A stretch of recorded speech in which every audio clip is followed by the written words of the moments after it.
So if not, let's thank Amitabh. Okay, thanks. Our next speaker is Rajesh. Hi, can you hear me? Yeah. Okay, so let me share my screen. Can you see my screen? Yes, yes. Okay, that's good. Okay, yeah. So Rajesh will speak about some aspects of non-relativistic conformal field theory, and he's from IIT Roorkee. Rajesh, please start. Yeah. Okay. Thank you very much. Okay. So I hope everybody can hear me clearly. And first of all, I'd like to thank the organizers for inviting me to speak here. So I'm going to talk about this work, some work which I'm doing in the context of non-relativistic conformal field theory. So this is a title, some aspects of non-relativistic conformal field theory. And this work I'm doing with one of my past master student, Ramadevi, and I'm hoping that this will appear very soon. Okay, so let me begin with a very brief introduction. So one of the things which we all like in physics is a symmetry. And the reason for it, and this has played a very important role, finding a symmetry in a system. And the reason for it that the symmetries actually enable us to simplify the underlying problem and make be able to make various quantitative statements about the system under study. Okay, so now one particular symmetry which is interest, for example, in this community is the scaling symmetry. Okay, so the scale symmetry if you have a scale symmetry in a system, it is very interesting because what happens because of the scale symmetry that the various we don't need to so there's a universality. What we find a universality in the system, and what it means that the precise details of microscopic thing we don't need to worry about, and we can still say a lot about the system, critical behavior of the system just based on this universality. And one special case of this scale symmetry is a conformal symmetry. And what we expect is that a system with conformal symmetry can be described by conformal field theory.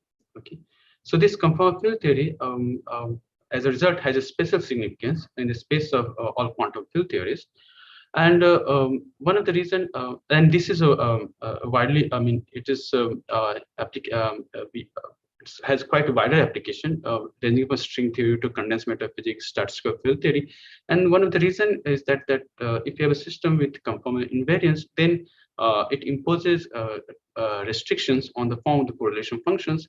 And also what we have learned from last 10 years or more, that we like using the bootstrap, etc. So it can constrain the spectrum, for example, the scaling properties of spectrum, like scaling dimension, etc. Okay, so so this is what the conformal theory. That's why we have we are very fond of it.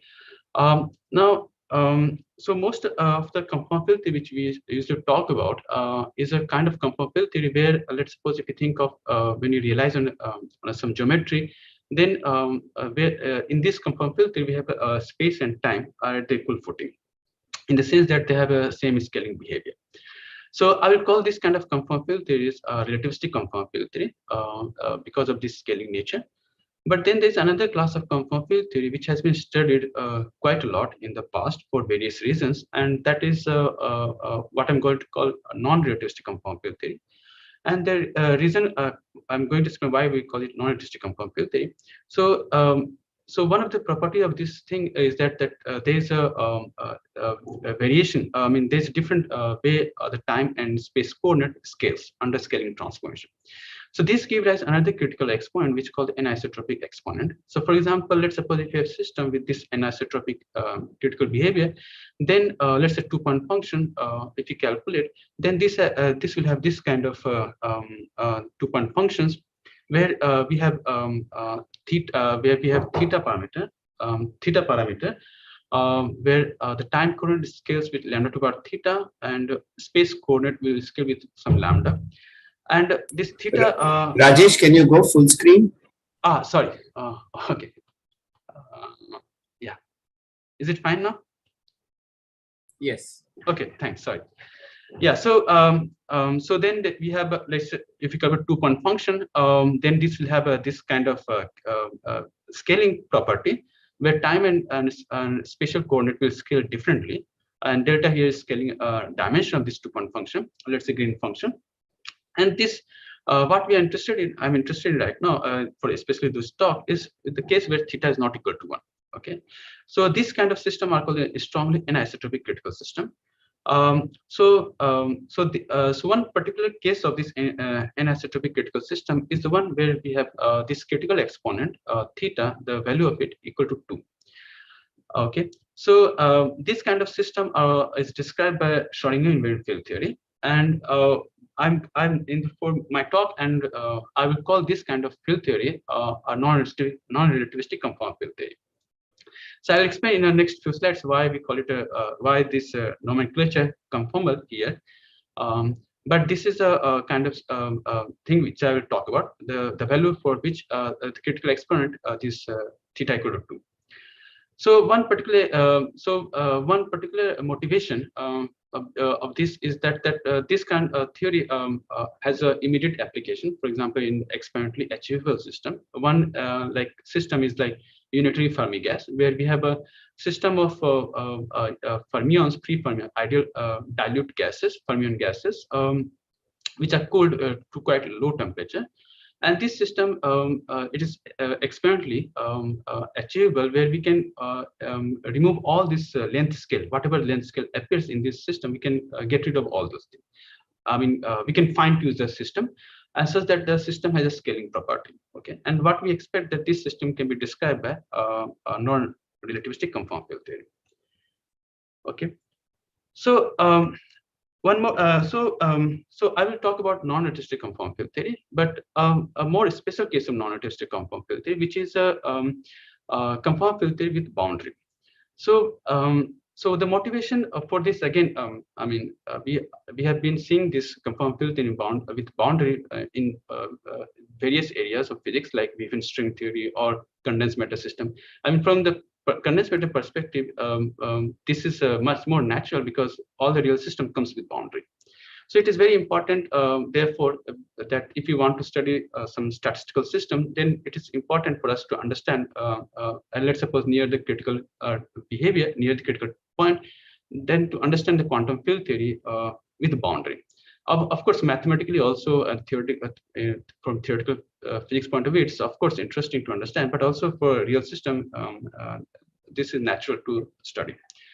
So, and one of the things to look for in this case is that when we have a statistical system near this critical point, then with boundary, then we encounter critical exponents, which of course there will be bulk critical exponents, but then there will be also new critical exponents, which are due to boundary and not necessarily related to bulk critical exponents. So these are the quantities which are looked for. And it is a not new subject. People have been looking for this. People have been studying this subject. For example, like renormalization group flow in this case, and then also monotonicity theorem in the presence of boundary. And if you restrict ourselves to conformal field theory, then with boundary, then in the last few years there has been a renewed interest. And one of the quantity which have people are interested in is complete trace anomalies. And trace anomalies have now become a richer structure. For example, if you consider three-dimensional conformal field theory with boundary, then three-dimension doesn't have a trace anomaly, but because of the boundary, we have a contribution to trace anomaly. And then people have been studying, so the new terms now will have a new central charge, and people have been studying what are these central charges, can we constrain them, etc. So my interest, my motivation in this direction is to see, even for non-relativistic conformal field theory, can we extend these results? I mean, what we know about the relativistic conformal field theory, can we extend this to at least some part of it to non-relativistic conformal field theory in the presence of boundary? Okay. So before going ahead and describe in a bit more about non-relativistic conformal symmetry or Schrodinger symmetry. So let me give an explicit example where I would expect non-relativistic conformal field theory with boundary to appear. So this is a very simple system. So this is a system of fermions, two-component fermions. So when I say fermions, in this case, non-relativistic fermion, this is Grassmann odd. So so this is a free fermion. So we have a just trivial free fermion system. So this is trivially conformance theory. But now I make it interesting by putting some interaction at the boundary. Okay, so this is some point-like interaction at the boundary. Okay, which is localized at boundary, and then what we can look for is the renormalization group flow in this system, and look for the fixed point. So, for example, in this case, this system has this coupling G has a dimension, marginal in the dimension d equal to 1, and therefore we can look for Wilson phasor fixed point in the epsilon expansion. So let's say in d equal to 1 plus epsilon, and we do find a fixed point G star equal to pi epsilon over 4. So, so for epsilon small, we can study the properties of this fixed point, like operator spectrum, and then the scaling dimensions, etc. And then, and then we can extrapolate to epsilon equal to 1. And what we expect that will describe so that will give rise non-relativistic conformal field theory. And not only non-relativistic conformal field theory, but interesting non-trivial non-relativistic conformal field theory in the presence of boundary. Okay, so that's one system which is my interest, but I'm not going to describe in this system, but rather I will talk more generally, rather than focusing on a particular model. Okay. Okay, so let's come to what is this non-relativistic conformal symmetry. Okay. So the way, let me introduce this non-relativistic conformal symmetry, or this Schrodinger symmetry, in the same line the way we introduced the relativistic conformal symmetry. So the very simple way of introducing this relativistic conformal symmetry is just looking at the Maxwell equation, or let's say massless Klein-Gordon equation, and then look for the symmetry, okay, of these equations. In fact, actually, the relativistic conformal group, what we know, is nothing but the symmetry group of this relativistic, this massless Klein-Gordon equation. Okay, so in particular, these are nothing but space-time transformation together with some action on the Klein-Gordon field, which map one solution to another solution of the Klein-Gordon equation. Okay, so this group consists of, as we know, Poincare transformations, the scale transformation, and spatial conformal transformation. And if you look for the 3 spatial dimension plus 1 time, then it is a 15-parameter group. Okay, so this is how. So this is one way of thinking about the conformal group, just looking at the symmetries of the massless free Klein-Gordon equation. So if you follow the same line, then we can define also some symmetry group, which is let's call it Schrodinger group, which I will motivate why we should be calling also a non-relativistic conformal group in a moment. So so let's start with the Schrodinger equation, free Schrodinger equation, and then we look for the all possible symmetries which leaves this Schrodinger equation invariant. Okay, so this gives rise a group of transformation. This group has space and time transformation, which leaves this Schrodinger equation invariant. More generally, to also include the transformation, the action on the field as well, which map the Schrodinger field, which map one solution to another solution of the Schrodinger equation. So this has also been studied in the past, and this consists of, when you look for the symmetries of the Schrodinger equation, then it consists of Galilean transformation, dilatation, and expansion transformation. So I will give the explicit representation of this in the next slide. So so if you look, for example, in 3 spatial dimension plus 1 time, then it is a 12-parameter group. Okay, so it is a smaller group than the relativistic conformal group. Okay, and however, we'll see in the next slide that even though it is smaller, but then still we can say a few things, or we can still constrain many things, not many things, but at least few things like correlation function, etc., using this Schrodinger invariance. Okay. Now, there's one important thing I want to emphasize here, that usually in a conformal theory, a relativistic conformal theory, we don't have any dimensional quantity like mass. Okay, because that will break the conformal invariance. However, unlike that, we have in the Schrodinger equation, we have a mass. So actually, this is not a problematic thing because actually in the non-statistics thing, we don't have a speed of light as a dimensional parameter. Okay, so therefore, as a result, this mass and the length, the dimensionally they are not equivalent. Okay, so therefore, so even though there is a mass in the Schrodinger equation, still we have a conformal invariance. Okay, so let me tell you what is the realization of this various space-time transformation which leaves Schrodinger equation invariant. So this is a Galilean transformation. So Galilean transformation include this rotation, then boost, and then space translation. Then we also have a time translation. So that constitute Galilean transformation.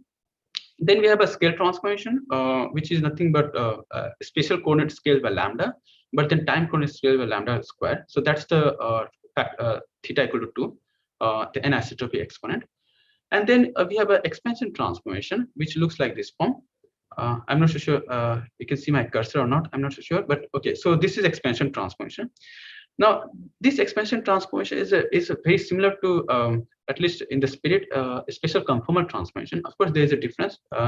And the difference is that the expansion transformation is just one parameter group, one parameter transformation, just parameter beta, whereas a relativistic special conformal transformation, it carries a space-time index. So we have as many relativistic, special conformal transformation as the dimensional space-time. So here we have just one, okay? And that's the big difference. But nevertheless, in the spirit, it is very similar because you see that the expansion transformation, I can write it as IHI, where I is inversion, very similar kind of inversion which we see in the relativistic setup, and H here is a time translation. So this is the action of the Schrodinger group on the space-time coordinate. And this action, together with the action on the Schrodinger field, leaves the Schrodinger equation invariant. So this action on Schrodinger field looks like this manner. So this Schrodinger field is a free Schrodinger field here. So this d. So you see that under scale transformation, it scales by lambda to minus d over 2. So d over 2 is a scaling dimension for free Schrodinger field. And then there is also action boost as well as the expansion transformation on the Schrodinger field. Okay. Okay. So now let's come to algebra. So the algebra of this Schrodinger. Okay, so the reason. Okay, so sorry. So the reason. We are calling it a non-relativistic symmetry also because of this scaling symmetry. So this Schrodinger group contains a scale transformation, and because of that, I'm calling this also non-relativistic conformal symmetry. Okay. So now let's talk about the algebra. So the algebra here will consist of. So we can find by the commutation relation. The commutation relation will involve, so if you compute, then it will involve Galilean algebra together with some other algebras, which include the scale transformation generator D and the expansion generator C. Okay. However, when you realize this algebra on the quantum Hilbert space, the physical Hilbert space, then the physically relevant situation is the one where we have a centrally extended Galilean algebra. Okay, so this central extension is allowed by Jacobi and consistent with Jacobi identity. So this central extension is given by the UN generator, which is called the particle number generator. So this appears explicitly in the commutation relation between the momentum and the boost on the right hand side. But there is no other central extension. Yeah, other central extension, if you allow, that is not consistent with Jacobi identity. However, this is the only consistent Jacobi identity. So this is so therefore the Schrodinger algebra consists of centrally extended Galilean algebra together with other algebra which is obtained which involve the commutation relation between the dilatation and expansion transformation with other generator. There's one just to mention here that there is a subgroup of the subalgebra of this Schrodinger algebra which is also SL2R. So the SL2R is also present here, and one can use also this SL2R.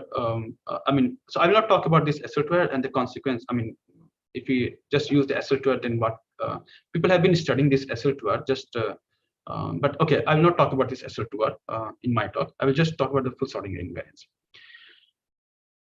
Now, actually, there's one important thing which I I want to mention here before coming to representation of this algebra, that there's one another non-relativistic people have been studying, which is a Galilean conformal field theory, which actually nothing but which one can obtain. There's a well-defined way of obtaining this, starting from the relativistic conformal symmetry, and that doesn't change. There's some sort of contraction that doesn't change the number of generators, etc. However, there's, at least in my knowledge, I'm not aware of any such construction for Schrodinger symmetry. However, the Schrodinger symmetry, one can relate it to relativistic conformal symmetry. In fact, one can embed it in the relativistic conformal group and we can see this in a very simple way. Okay, so we can embed it, but not in the same space-time dimension, but in one higher dimension. Okay, so let me explain this in a moment. So let's come back to this again, this Klein-Gordon equation. So, but in one higher dimension, that is d plus 1 spatial plus time direction, that is d plus 2 Minkowski space. So we have this Klein-Gordon equation, and then we can use this null coordinate, and then we can write the Klein-Gordon equation in terms of this null coordinate. Now I see that if you write this Klein-Gordon field in this form. So if you define my psi field, which is related to Klein-Gordon field by this phase factor, then you see that for psi field, so here psi field doesn't depend on the x minus coordinate. It depends only on the x plus coordinate and the rest of the position coordinate. Okay, then we see that this psi field satisfies this equation, the lower equation. And if you identify this x plus with the time, then you see that this is nothing but a Schrodinger equation. Sorry, Chandrasekhar, do you have a question or something? Yeah, just around 5 minutes left. So. Oh, sorry, 5 minutes left. Okay. Yeah. Sorry, 5 minutes left. Okay. Okay. Sorry.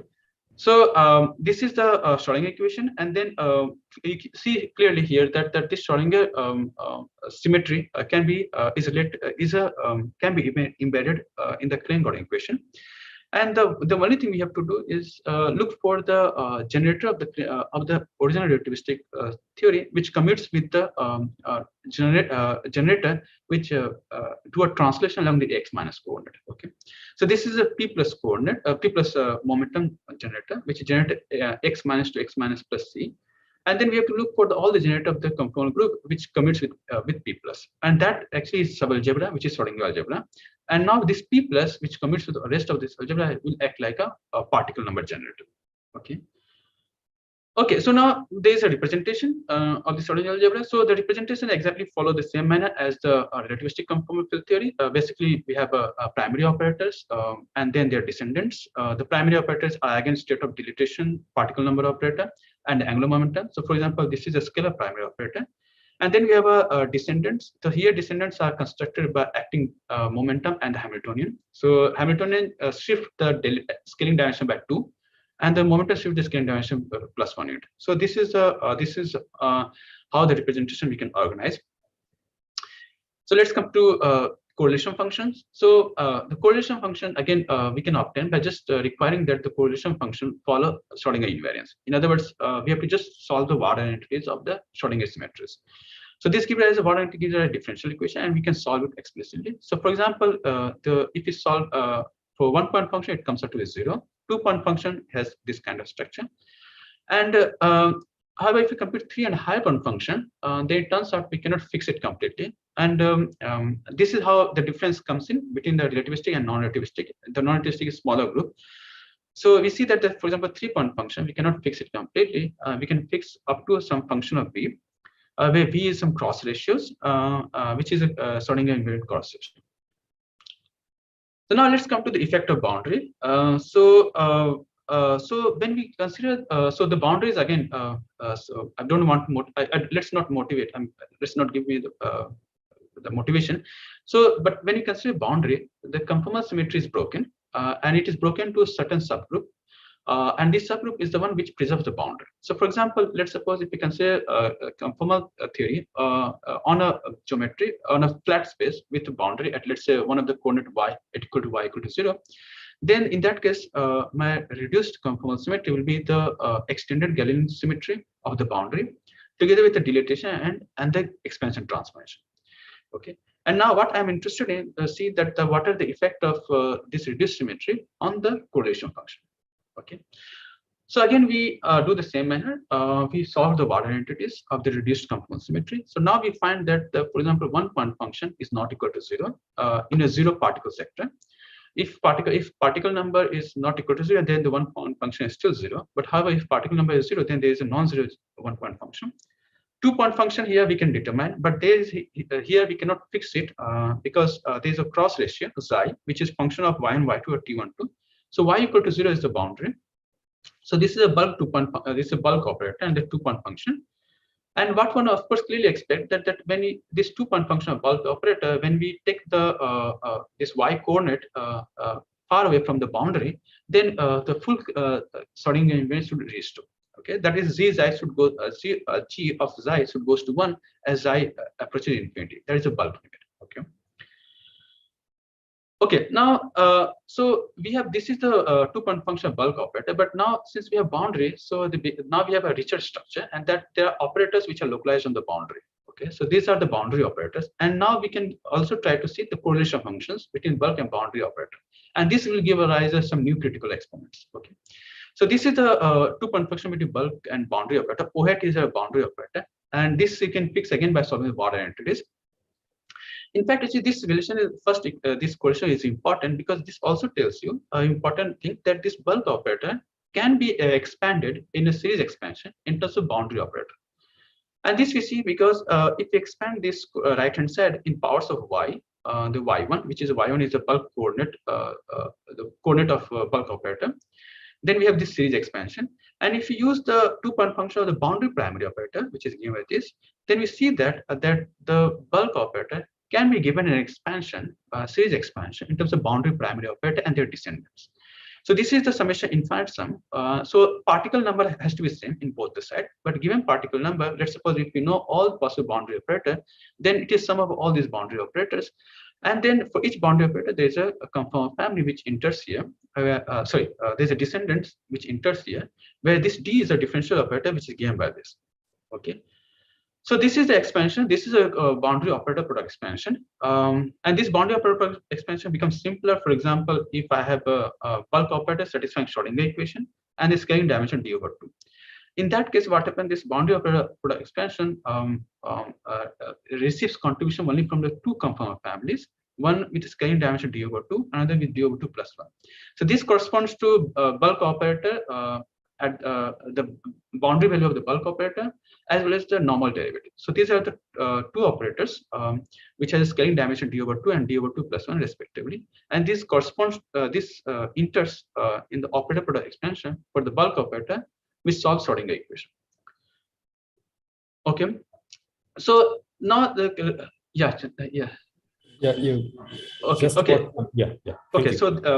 Okay, so after this I'll come to the conclusion actually. Okay. So actually, so as I said that we have a bulk 2-point function. Now we have boundary operator product expansion. So therefore the bulk 2-point function. So therefore you can use this bulk operator and its expansion in terms of boundary operator in the 2-point function. And as a result, what will happen that the bulk 2-point function now can be given in terms of the 2-point functions of the boundary primary operator and their descendants. In particular, since we know the 2-point function boundary primary operator, which is given here, and we can calculate from here the descendants 2-point function, we can in fact obtain the expression for this g of xi, which is unknown function, and this in terms of this boundary data, and this gives rise to a boundary conformal block. So, for example, here boundary conformal block which enters is very simple compared to non-relativistic case, which is just 0 f1. And okay, this hypergeometric function with 0 f1. But this is a very simple form. But nevertheless, we have this boundary conformal block. Okay.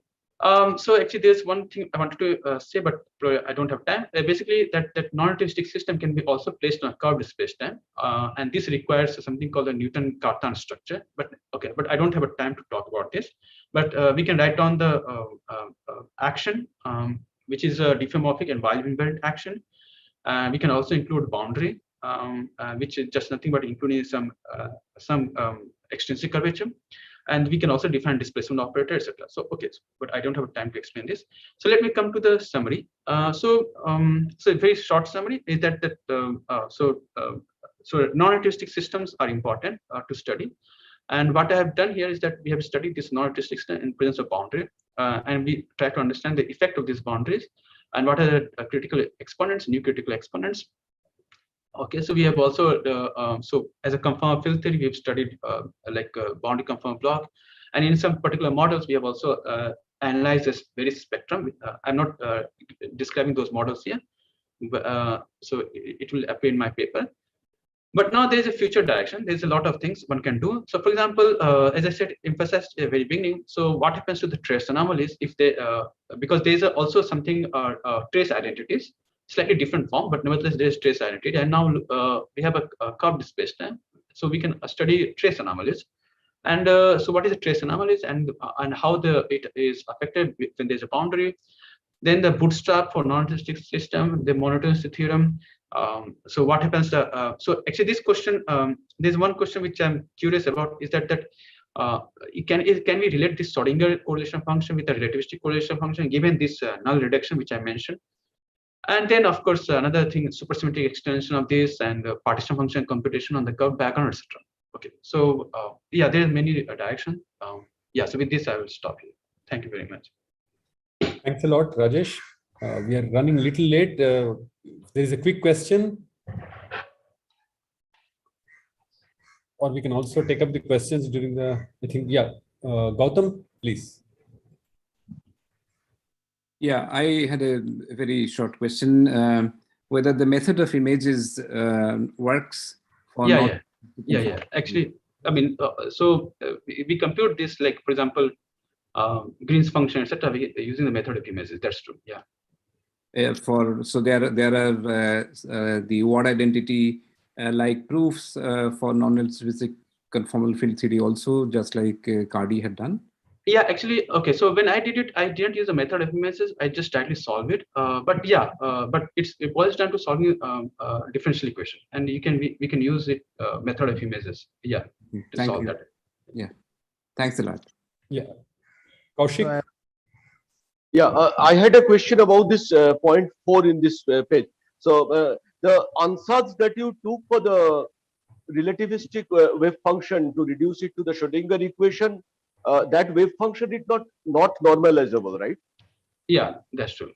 But on the other hand, so if you want to relate these correlation functions, you are assuming that what reduction of the whatever the relativistic groups acts properly with this is that's a Hilbert space of representation.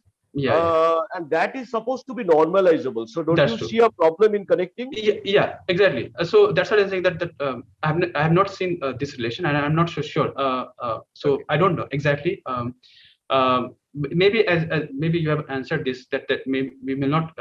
Actually, that's why in many of the literature people just study independently this Schrodinger. That is fine. That is fine. But what I'm afraid is that this reduction as it is will not give me a proper representation of the relativistic group. I see. Okay. Take me away from it. Yeah. Okay. Thanks. Yeah, Arnab, you had a question. Right. Should I ask the question or maybe postpone it for the discussion? Because okay, maybe then. Okay. Actually, Chandra, I have some urgency today because of reason I may not be available for discussion. So if there's a question, I can happily answer. Or if there's a delay, okay, that's okay.